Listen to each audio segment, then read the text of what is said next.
Hey there, I'm Yasmin. Just your everyday, no nonsense kind of gal, but I've got a story to share. A story of heartache, perseverance, and unexpected strength. A few years back, life hit me with a curveball I never saw coming. My husband Tyler and I were living the typical American dream. You know the drill, a nice house in the suburbs, a dog named Max, and plans to start a family. Then life took a detour. I had a miscarriage. It hit us hard, like a punch to the gut that never really goes away. It messed with our heads, our hearts, and most notably, our marriage. Suddenly, we were thrown into a world of pain and confusion. Now, Tyler and I have always been a team, and we vowed to stay strong, but this miscarriage was like a storm cloud that refused to lift. It affected every part of our relationship. We couldn't communicate without arguments, couldn't enjoy the little things in life together, and our intimacy dwindled. And if that wasn't enough, there was Gladys, my mother-in-law. She'd been pressuring us about having kids since our wedding day. It felt like she had her own personal countdown to grandparenthood. The truth is, I had fertility issues, despite the countless doctor's appointments, treatments, and the emotional drain that came with it. Nothing seemed to work. I'd endure the roller coaster of hope with each positive pregnancy test, only for it to come crashing down with another loss. It was devastating. I remember the day we found out. "Tyler, we need to talk." "What's wrong, babe?" "I went to the doctor today and I had a miscarriage." "What? No, that can't be right." "It is, Tyler. I'm so sorry." "This isn't fair, Yasmin. We've been through so much already." "I know, Tyler. I never asked for this to happen." "But we wanted this so badly. We did everything right, Yasmin." "I know, Tyler. I wanted it more than anything. Do you think I wanted this?" "I just don't get it, Yasmin. Why does life keep kicking us when we're down?" It was exhausting, dealing with the physical and emotional stress of losing a baby, and it kept on happening again and again and again. Years went by, and let me tell you, trying to have a baby was getting seriously tough. It was like this big weight just hanging over us all the time, and it got heavier as time passed. Our friends and family meant well, but they couldn't help but notice we were still kidless. They'd throw in comments and questions about when we'd finally have a little one. But Gladys, Tyler's mom, took it to a whole other level. She wouldn't let it go. Every family gathering turned into an inquisition about our family plans. And she always seemed to blame me, like it was all on me that we didn't have a child yet. And maybe it was, since I was struggling with fertility, but she didn't need to be so rude about it. She'd say things like, "Oh, Yasmin, it's so nice to see you. How have you been?" "I've been good, Gladys. Thanks for asking." "And any good news to share? About a little one on the way?" "Gladys, we've talked about this. We're still trying, but it's not that easy." "Oh dear. Are you doing everything right? I mean, you've been married for quite some time now. Maybe it's time to see a specialist." "Yes, Gladys, we've seen specialists. We're doing everything we can. It's just not happening as easily as you might think." "Well, maybe you should try some of those natural remedies. I've heard herbal tea in certain positions can really help. I really want a grandbaby. You know this." "Gladys, we appreciate your concern, but this is a private matter. We're handling it the best we can." "Oh, please, private salivate. We're family. We should talk about these things openly." "I understand that, Gladys, but let's just enjoy our time together today without discussing this, okay?" "All right, dear. But tick, tick, time is wasted, and soon you won't be able to have kids at all." "I'll keep that in mind, Gladys." She was so annoying. It was always like this, trust me. I felt so much pressure and shame for not being the perfect daughter-in-law and providing her with her grandkids.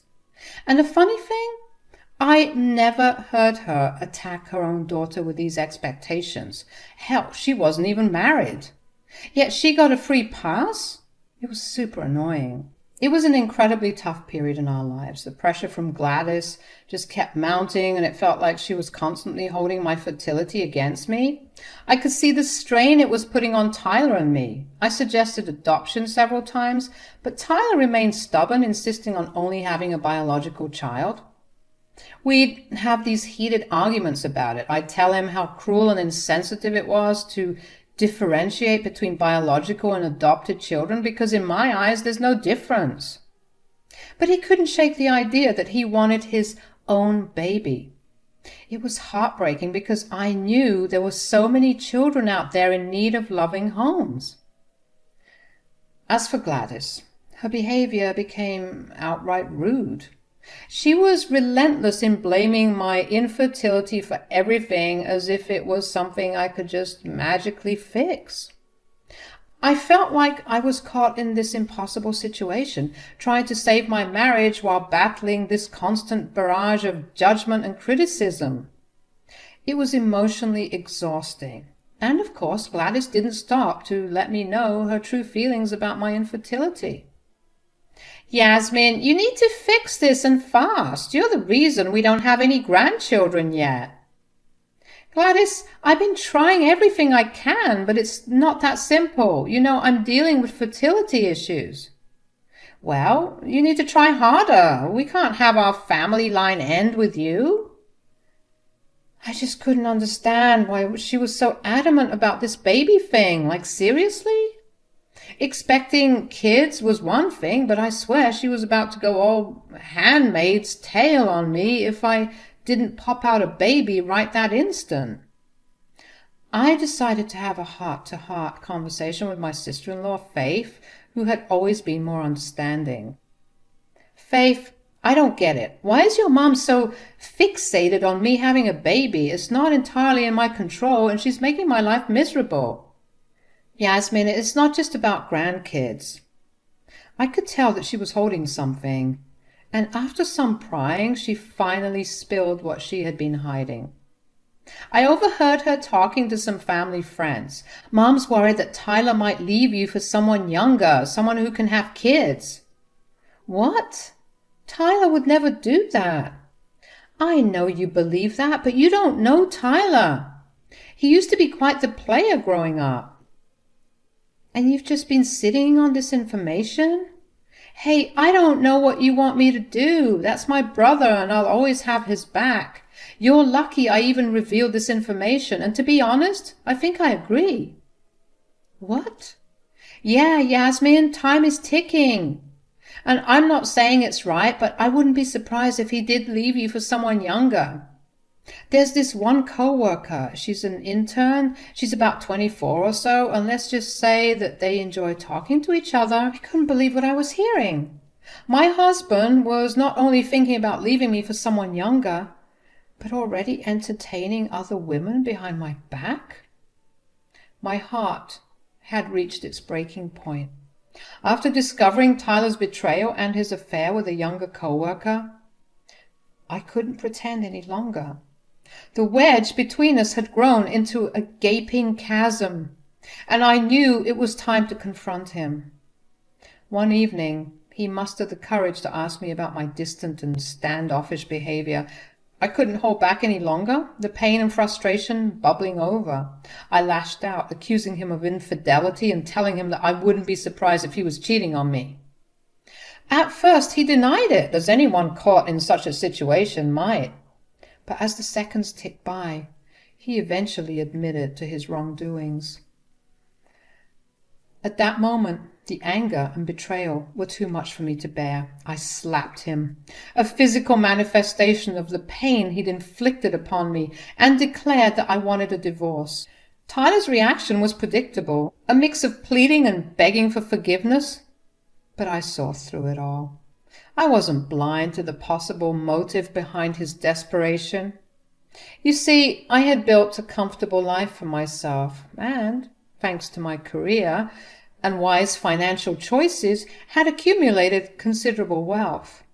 It had become painfully clear to me that Tyler had clung to our deteriorating relationship, hoping that if we had a child, he could secure his financial future through child support payments in the event of a divorce. How slimy. I was done with the lies and the charade. I knew I deserved better than this, and my wealth wouldn't be used as a bargaining chip in this heartbreaking situation. Worthless scum! How could you, Tyler? How could you betray me like this?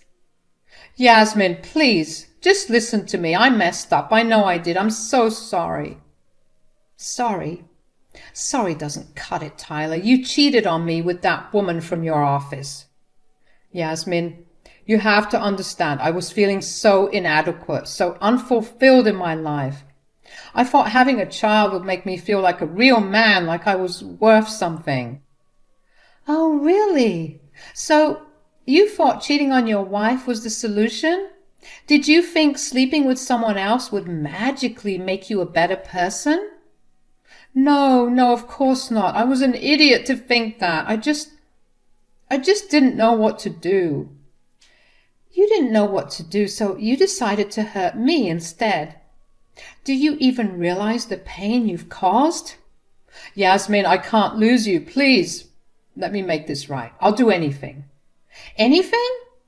Do you think you can make up for this with a few empty promises? You need to grow up, Tyler, and take responsibility for your actions. As I sat in the lawyer's office, signing the final divorce papers, a sense of relief washed over me. The weight of a broken marriage and Tyler's betrayal was finally lifting, and I felt like I could breathe again. Gladys and Faith had tried to convince me to reconsider, but I couldn't ignore the deceit they had harbored. I knew what was right for me, and staying with a man who had cheated was not an option. With the prenuptial agreement in place, the divorce proceedings moved swiftly. I got to keep the house, a sanctuary where I could rebuild my life. Tyler, on the other hand, was forced to move back into his mother's house, a situation he clearly wasn't thrilled about. On the day the divorce was finalized, I walked out of that lawyer's office feeling free and liberated from a toxic relationship. But as I drove home, a wave of nausea washed over me. I quickly pulled over, stumbled out of the car, and barely made it to the side of the road before I threw up. My stomach twisted with discomfort, and for a moment I wondered if it was just the emotional toll of the divorce catching up with me. But as the days passed and the nausea persisted, I couldn't ignore the possibility that something else might be going on. The very next day after the divorce, I was rudely awakened by a commotion outside my home because my doorbell was going crazy. To my dismay, it was Tyler, Gladys, and Faith. They had come knocking on my door, shouting about the prenuptial agreement and how unfair it was to leave Tyler with so little, given my wealth. Gladys and Faith barged into my home, looking stern and determined. Gladys wasted no time in getting to the point. Yasmin, we're here to collect some money as compensation for all the years Tyler wasted with you. Have you lost your mind? Don't you know the divorce is finalized? I don't owe him jack. Sure, I guess, but this is a side deal, if you will. Side deal? Yes, Yasmin. You've put me through a lot, and I need compensation. You're lucky we aren't taking this to court. Faith nodded in agreement. Yeah, he's been through so much stress because of you. We think at least $10,000 should cover it. I couldn't believe what I was hearing. I felt a fire rising within me. I shot back, my voice trembling with a mix of anger and disbelief. Are you kidding me? You think you deserve compensation for the years I spent trying to make this marriage work? If anything, I'm the one who needs compensation. I knew Tyler was practically broke, so there was no way he could give me anything. Yet I was determined not to let them bully me into giving them money. I'd had enough. With a mix of anger and determination, I retorted that the whole point of a prenup was to protect my assets. I told them that they needed to leave my house immediately, but not before I show them something that would certainly leave them stunned. You three think you're so slick coming here and harassing me for money? You're lucky I'm not calling the cops on you right now, but just wait one moment before I do. I need to show you something. I rushed back upstairs, my heart pounding. I returned with the pregnancy test in my trembling hand, their eyes widening with shock and disbelief as they saw it. The test clearly read positive. As they passed the test around, I explained that I had thrown up the previous night and decided to take the test on a whim. The result was unexpected, to say the least. Later that day, I had a hospital appointment to determine how far along I was in the pregnancy. Tyler, Gladys, and Faith stood there, jaws practically on the floor, unable to comprehend the twist of fate that had just unfolded before them. You know what, Gladys, Faith? Karma is a real piece of work, and I guess the universe decided it was time to bless me. I'm having a baby, but I'm no longer tied to any of you. The baby might be Tyler's, but this baby is going to be all mine. Faith and Gladys exchanged worried glances before Gladys spoke up. Yasmin, let's not be too hasty here. We could work something out and discuss an arrangement. Tyler, finally finding his voice, mumbled incoherent apologies, his eyes brimming with regret. But I wasn't having any of it. I'd had enough of their manipulation and toxicity. No more arrangements, no more excuses. Get off my property, all of you, before I call the police. I'm done with this toxic circus. Gladys and Faith exchanged worried glances as I stood firm in my decision. I could sense their desperation to change my mind, but after years of enduring their emotional pressure, I had built a wall that was not so easily broken down.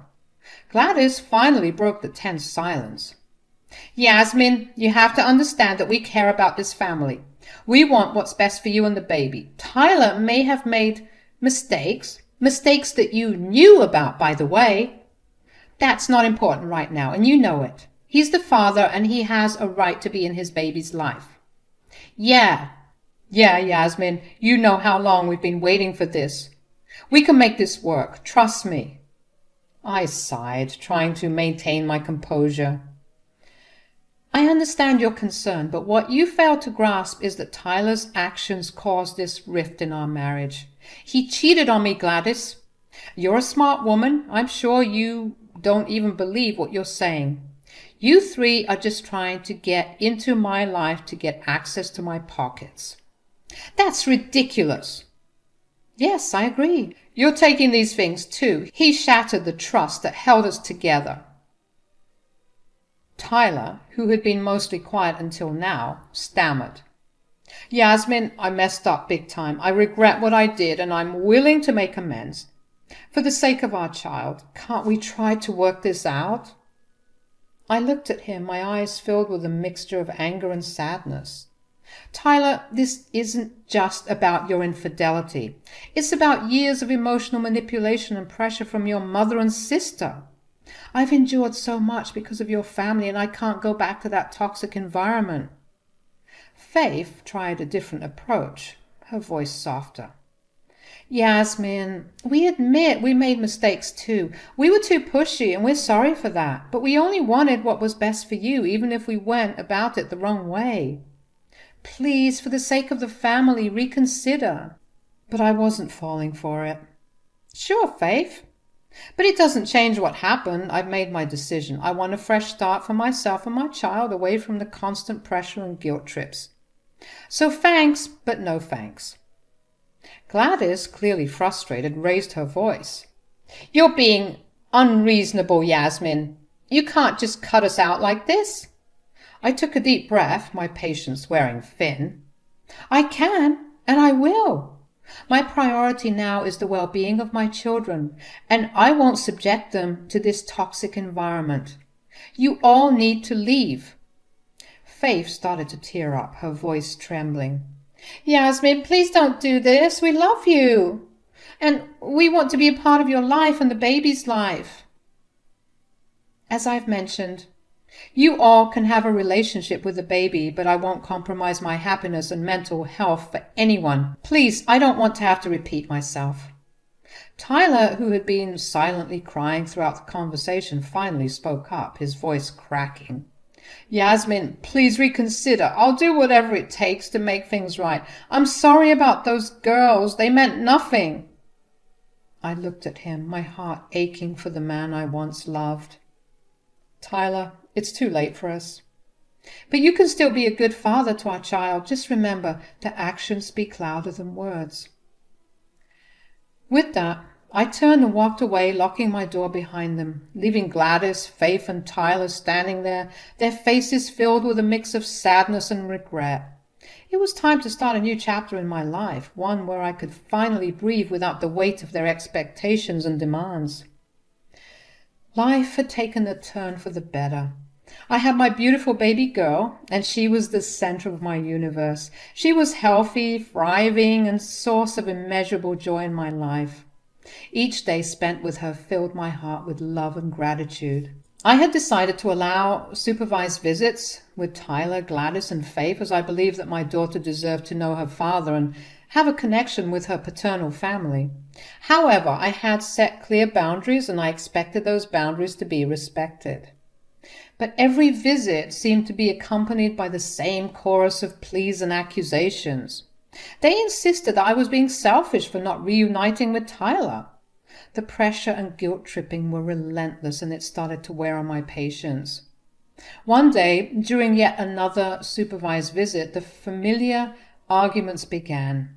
Gladys and Faith launched into their usual tirade about how I was tearing the family apart. They claimed that I was depriving my daughter of a complete family and that she deserved to have her parents together. I had had enough. I gently placed my baby girl in her crib and turned to face them, my voice firm but weary.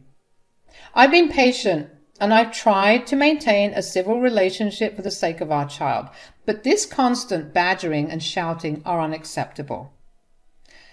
Tyler tried to intervene, saying, "Yasmin, please, can't we talk about this?" I shook my head. "No, Tyler, this isn't up for debate. I've made my decision and it's final. I won't tolerate this environment for our daughter." Gladys and Faith exchanged frustrated glances but continued to argue. They accused me of being rigid and unreasonable. I took a deep breath and spoke sternly. "This is your last warning. If you can't respect my boundaries and continue to pressure me, you won't be allowed to see her anymore. I won't expose her to this toxic behavior." Tyler, realizing that I was serious, finally stepped in. "Mom, Faith, please, we need to respect Yasmin's wishes. Our daughter deserves a peaceful and loving environment." Gladys and Faith fell silent, their faces a mix of disappointment and resignation. They finally understood that their constant interference was driving a wedge between them and their granddaughter. From that day forward, our visits were more peaceful. They still held out hope for a reunion between Tyler and me, but they no longer pressed the issue during our visits. I could tell they were still very remorseful, but I didn't care. I had better things to prioritize. My daughter continued to thrive, surrounded by love from the people who actually cared about her and me.